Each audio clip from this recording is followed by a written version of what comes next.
सुरक्षा को लेकर संभल में सुरक्षा बढ़ाई गई है। 14 मार्च जुम्मे की नमाज को लेकर भी पुलिस अलर्ट पर है। तो पुलिस पूरी तरीके से अलर्ट मोड पर। नमाज और होली का रंग एक साथ दिखेगा और इसे लेकर आपको बता दें कि सुरक्षा के चाक चौबंद इंतजाम किए गए। 14 मार्च जुम्मे की नमाज को लेकर पुलिस अलर्ट पर है। अभी से ही हर जगह है पुलिस की चौकसी को बढ़ा दी गई है। एकादशी के जुलूस के साथ आपको बता दें कि लगातार सुरक्षा का घेरा बढ़ा दिया गया है। सुरक्षा को लेकर आप देख सकते हैं कि हर कोनों में कोई भी ये गुंजाइश ना रहे, कुछ भी इस तरह से माहौल खराब ना हो, इसके लिए पहले से ही पुलिस की तैनाती कर दी गई है। आगामी 14 मार्च को होली है और उसी को लेकर रमज़ान का महीना भी चल रहा है। तो यानी कि जो होली है 14 मार्च, उसी को जुमे की नमाज भी है। उसको लेकर जो प्रशासन की जो जिम्मेदारी है वो डबल हो जाती है।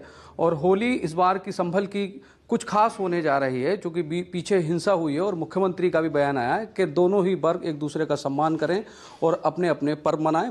हमारे साथ पुलिस अधीक्षक हैं के बिश्नोई साहब, उनसे पूछते हैं किस तरह की पुलिस की तैयारी है इस बार होली को लेकर संभल में। जनपद संभल में आज एकादशी के जुलूस हैं, वो भी निकल रहे हैं और 14 तारीख को लेकर भी तैयारियां पूर्ण कर ली गई हैं। 7 कंपनी, 2 प्लाटून पीएसी और आरआरएफ है यहाँ पे मौजूद हैं। चप्पे चप्पे पर पुलिस फोर्सेस को तैनात किया गया है। संभल को 3 जोन और 25 सेक्टर हैं, उनमें बांटा गया है। ड्रोन से सारे जुलूस हैं उनकी निगरानी रखी जाएगी। छतों पे भी ड्रोन लगा के चेक किए गए ताकि किसी प्रकार की कोई पत्थर वगैरह इस तरीके की कोई स्थिति में फेंके ना जाए, इकट्ठे ना हो किसी जगह पे। सभी लोगों के साथ में मोहल्ला स्तर तक पीस कमेटी की बैठक कर ली गई है। विभिन्न धर्मों के जो भी धर्मगुरु हैं और मतावलंबी है, उन सभी को बताया गया है कि कोई भी व्यक्ति कानून को अपने हाथ में ना लें और कानून व्यवस्था को बनाए रखने में पुलिस का सहयोग करें। और कोई भी व्यक्ति उनके साथ में अगर कोई ज़बरदस्ती करता है तो कानून को अपने हाथ में लेने के बजाय संबंधित पुलिस थाने में जाएं और पुलिस को सूचना दें, उसके खिलाफ कार्रवाई की जाएगी। हर गली चौराहा सीसीटीवी कैमरे की जद में है, तो मैं उम्मीद करता हूं कि किसी प्रकार की कोई भी परेशानी पुलिस को नहीं आएगी। तो वहीं इस खबर पर ज्यादा जानकारी के साथ हमारे सहयोगी अशोक तिवारी हमारे साथ लाइव जुड़ चुके हैं। अशोक, एकादशी पर जुलूस निकाला गया, जिस तरह से शोभा यात्रा, तो जानना ये चाहेंगे 14 मार्च के लिए किस तरह से तैयारी, कैसे स्ट्रेटजी, कैसे रणनीति, क्योंकि अभी से ही रणनीति बनाई जा रही है कि उस दिन माहौल बिल्कुल शांतिपूर्ण रहे, हर कोई अपना त्योहार अच्छे से मनाए। देखिए, सबसे महत्वपूर्ण बात तो यह है कि जिस रंग एकादशी के जुलूस की चर्चा आज की जा रही है, ये दरअसल परंपरागत तौर पर संभल में पिछले कई वर्षों से निकाला जाता है। और आज जो रंग एकादशी का जुलूस निकाला जा रहा है, उसको लेकर कल बाकायदा जो शहर कोतवाली है, वहां पर दोनों पक्षों के साथ बाकायदा एक बैठक की गई थी। जो रंग एकादशी का जुलूस निकालने वाली प्रबंध समिति है, उसको भी बुलाया गया था और कल भी उनको ये ताकीद किया गया था कि जो परंपरागत तरीके से जुलूस निकाला जाता है वो आप निकालिए, लेकिन कोशिश ये होनी चाहिए कि किसी की भी जो धार्मिक भावनाएं हैं उसको कोई ठेस ना पहुंच पाए।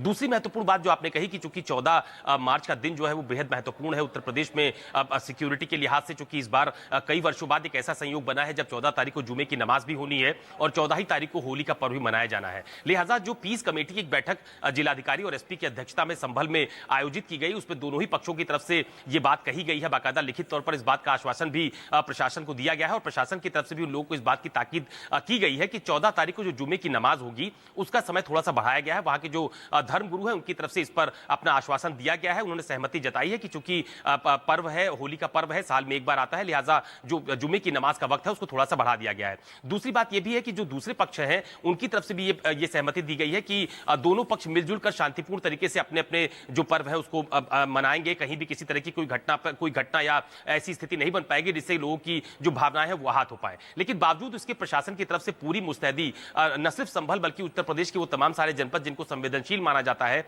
संभल की अगर आप बात करें तो संभल वैसे भी बहुत संवेदनशील माना जाता है। अभी कुछ दिन पहले वहां पर एक बड़ा घटनाक्रम घटित हुआ था, हालांकि उस पर नियंत्रण भी पाया गया। पूरा एक मामला जो है वो कोर्ट के भीतर है। अभी कुछ दिन पहले जो संबंधित जामा मस्जिद है उसकी रंगाई पुताई का मामला भी कोर्ट पे गया था। तो मामले की गंभीरता को देखते हुए जो कमेटी की बैठक की गई डीएम और एसपी की अध्यक्षता में, उसमें दोनों पक्षों ने अपनी सहमति दी है। लेकिन बावजूद इसके जगह जगह पर सिक्योरिटी के बहुत तगड़े इंतजाम किए गए हैं। पुलिस पीएसी के जवान जो संवेदनशील इलाके हैं वहां पर तैनात किए गए हैं और लगातार पुलिस और प्रशासन के लोग जो दोनों पक्षी कमेटियां हैं उनके संपर्क में बने हुए हैं। तो कोशिश यही की जा रही है कि 14 तारीख को दोनों ही पक्ष जो है वो शांतिपूर्ण तरीके से अपना पर्व और त्यौहार मनाएं और किसी की भावनाएं आहत ना होने पाए। बिल्कुल अशोक, क्योंकि संभल की बात की जाए, हम सभी को याद है कैसे माहौल तनावपूर्ण हो गया था। लेकिन जानना ये चाहेंगे, जैसा कि आपने बताया कि एकादशी को पहले भी यात्रा निकलते आई, तो आज अभी जो यात्रा निकली क्या शांतिपूर्ण तरीके से अच्छे से? दूसरी बात ये भी जानना चाहेंगे, दरअसल क्या होता है कि ठीक है सुरक्षा बढ़ा दिया जाता है, लेकिन सोशल मीडिया एक बहुत बड़ा फैक्टर हो जाता है कहीं ना कहीं अशांति फैलाने में, लोगों में गलतफहमी फैलाने में। उससे लेकर पुलिस की क्या स्ट्रेटजी है 14 मार्च के लिए?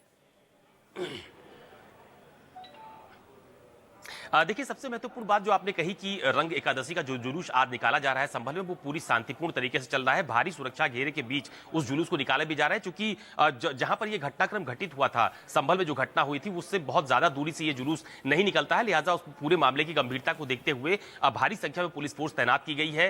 दोनों ही जो रंग एकादशी का जुलूस है, जिसमें तमाम सारे लोग होली खेलते हुए आपको तस्वीरों में नजर भी आ रहे होंगे, तो कोशिश ये की जा रही है कि दोनों ही जो रंग एकादशी के जुलूस की प्रबंध समिति है, उससे पहले कल भी बातचीत की गई थी, आज भी लगातार उनके संपर्क में प्रशासन के लोग हैं। शांतिपूर्ण तरीके से वो जुलूस फिलहाल निकाला जा रहा है। दूसरी बात जो आपने कही कि सोशल मीडिया पर बहुत सारी अफवाहें फैला दी जाती है जो कि ऑथेंटिक नहीं होती है, इस बात को लेकर भी संभल जिला प्रशासन की तरफ से बाकायदा लोगों को ताकीद किया गया है कि किसी भी तरह की कोई अफवाह या किसी भी तरह की भ्रम की स्थिति अगर किसी सोशल मीडिया साइट पर फैलाई जाती है तो उनके खिलाफ भी कड़ी कार्रवाई की जाएगी। मतलब ये है कि हर तरीके से पुलिस मुस्तैद है, हर तरीके से पुलिस तैनात है। फिलहाल हमारे साथ जुड़ने के लिए आपका शुक्रिया। तो 14 मार्च जुमे की नमाज को लेकर पुलिस अलर्ट पर है, हर जगह सुरक्षा को बढ़ा दिया गया है। ये ऐसा लगता है कि वो अपने आप को शायद एक सरकार की नज़र में ज़्यादा अच्छा बनने के लिए इस प्रकार के बयान को अनावश्यक रूप से बयान दिया है, जिसका कि कोई औचित्य नहीं बनता। और अफसोस है कि अगर इस प्रकार की बयानबाजी कोई अधिकारी करता है तो क्या असर पड़ेगा, कैसे कानून व्यवस्था कायम होगी। और इस प्रकार के अधिकारियों को तो नौकरी में होना ही नहीं चाहिए और ऐसे लोगों को तो दंडित करने का काम किया जाना चाहिए। प्रदेश में इसी तरह से जो है लोकतंत्र की धज्जियां उड़ रही है और जंगल राज उत्तर प्रदेश में चल रहा है। इसी के खिलाफ आज मैं तख्तिया लेके पार्लियामेंट के बाहर खड़ा हूँ। काशीराम साहब ने कहा था अगर आप हमें सड़कों पार्लियामेंट में नहीं बोल देंगे तो हम सड़कों बोलेंगे, लेकिन अब तो सड़कें भी जो है वहाँ बोलने का मौका खत्म किया जा रहा है। आज हमारा विरोध प्रदर्शन था लखनऊ में, उसको रोका गया है। हजारों कार्यकर्ताओं घरों पर डिटेन किया गया। जो कार्यकर्ता घर से निकल गए उनको रेलवे स्टेशन पे, जो गाड़ी सके गाड़ियों में, कहीं टोल नाके पे बसों को रोका गया और जो हजारों की संख्या में लखनऊ पहुंच गए उनको भी डिस्टर्ब किया जा रहा है।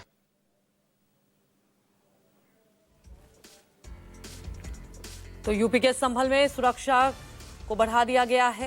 आपको बता दें कि आज एकादशी को लेकर शोभा यात्रा निकली और कई सालों से ये शोभा यात्रा निकलते आई है और पहले से ही सुरक्षा का घेरा बढ़ा दिया गया है। शांतिपूर्ण तरीके से एकादशी के जुलूस के साथ होली की शुरुआत हो चुकी है।